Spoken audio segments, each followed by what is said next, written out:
जय श्री श्याम, राधे राधे, हर हर महादेव। आज का व्लॉग हम यहीं से चालू करते हैं। यहाँ देखो हमारी कॉलोनी के बाहर में कितनी सारी गाड़ी, कमर्शियल गाड़ी लगी हुई हैं। ये सब पोस्टर लगवाने के लिए आई हैं। तो ये भाई लोग हमारे गाड़ी में पोस्टर लगवा रहे हैं, और शायद मेरे ख्याल से पोस्टर के लगवाने के पैसे मिलते हैं, इसीलिए इतनी सारी लाइन लग रही है। तो आज की ट्रिप हमारी होगी देहरादून की। तो आप लोगों को दिखाते हैं देहरादून के रास्ते में क्या क्या होता है हमारे साथ। तो चलते हैं, आगे का सफ़र पूरा करते हैं।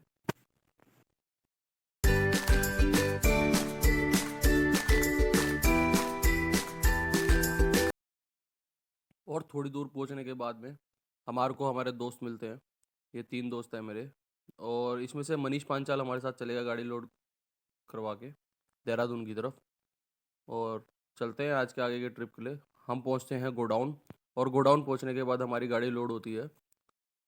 हमारी गाड़ी में आज हीटर लोड होंगे, और ये हीटर जाएंगे देहरादून।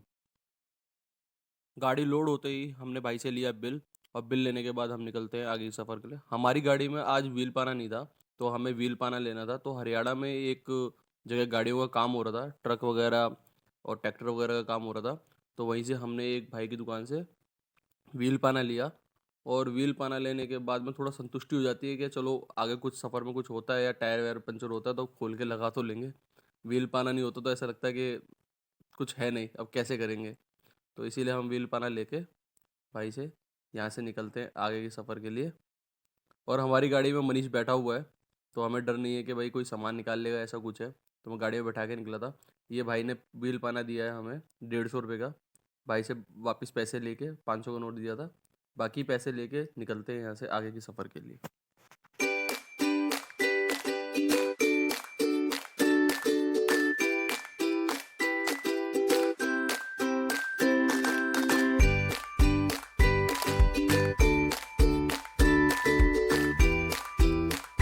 कुछ दूर चलने के बाद पड़ती है एक मार्केट।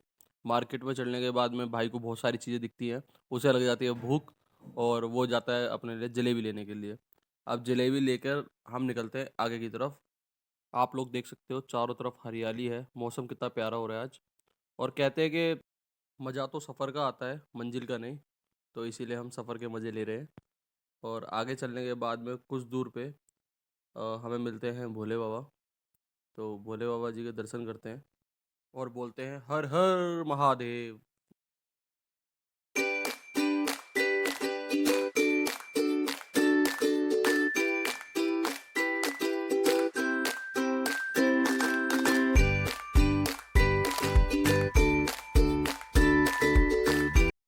और दर्शन करने के बाद कुछ दूर आगे चलते ही हम पहुंचते हैं बागपत बड़ौत वाले रास्ते पे।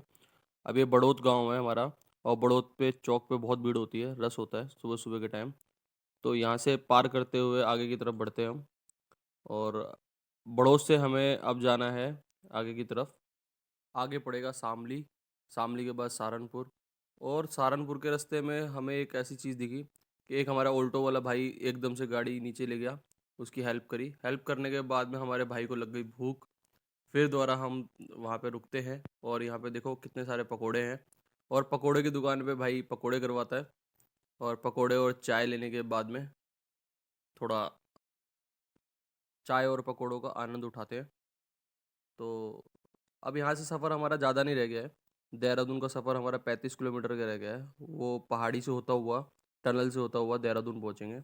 अब ये देखो हमारा पहाड़ी रास्ता चालू हो चुका है, और यहाँ पे खड़ी चढ़ाई है देहरादून के लिए। आपको तो पता ही होगा, जो जो आया है उसे पता है कि देहरादून में पहले जाने से पहले पहाड़ी पड़ती है थोड़ी सी। वो पहाड़ी पार करते ही ये देखो हमारी टनल आ गई है, देहरादून की टनल है। तो इसके अंदर चलते हैं। और ये हमारे साथ में से हरियाणा रोडवेज तेज़ी से ले जाती हुई गाड़ी। तो ये टनल है हमारी, और टनल पार करने के बाद में देहरादून पड़ता है। तो चलते हैं अपनी लोकेशन पे।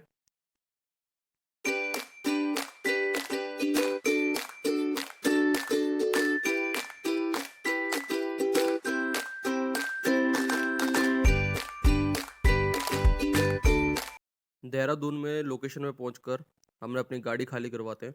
और गाड़ी खाली करवाने के बाद हमें लगती है बहुत तेज़ भूख, और हम वहाँ से निकलते हैं और यूपी में घुसते हैं। यूपी में आने के बाद में हम एक ढाबे पे खाना खाते हैं। और मेरा मन पसंदीदा ढाबा है।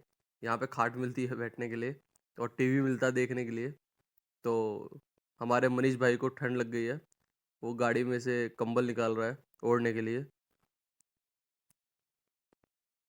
कंबल निकालने के बाद में भाई ने आकर ऑर्डर दिया है। ऑर्डर में आज उसने बोला है मटर पनीर और सेम भाजी। तो ये होटलों की और सबसे जल्दी बनने वाली सब्जी है। तो भाई ने ऑर्डर देने के बाद में बढ़िया तरीके से कंबल ओढ़कर बैठ गया है। तो ऐसे ढाबों पर रुकने का एक फ़ायदा होता है कि घर जैसा खाना मिल जाता है और ताज़ा भी रहता है और हमारे लिए भी ठीक रहता है। और ये देखो कैसा मासूम सा बच्चा बैठा हुआ है एक कंबल ओढ़कर। तो अब हमारा आ गया है खाना और खाने में लगवाया है मेरे भाई ने मटर पनीर और सेम भाजी और सैलेड लिया है उसने। तो करते हैं भगवान का नाम लेकर भोजन ग्रहण। तो खाना खाने के बाद में हमने होटल वाले भाई को बिल दिया और बिल देने के बाद में हम चलते हैं दिल्ली की तरफ। और रास्ते में हमें बहुत कोहरा मिला जिससे हमें दिक्कत हुई। और आपको मेरे इस ब्लॉग में कुछ भी अच्छा लगा हो तो प्लीज़ सब्सक्राइब करें, लाइक करें और कमेंट करें। जय हिंद, जय भारत, राधे राधे, हर हर महादेव।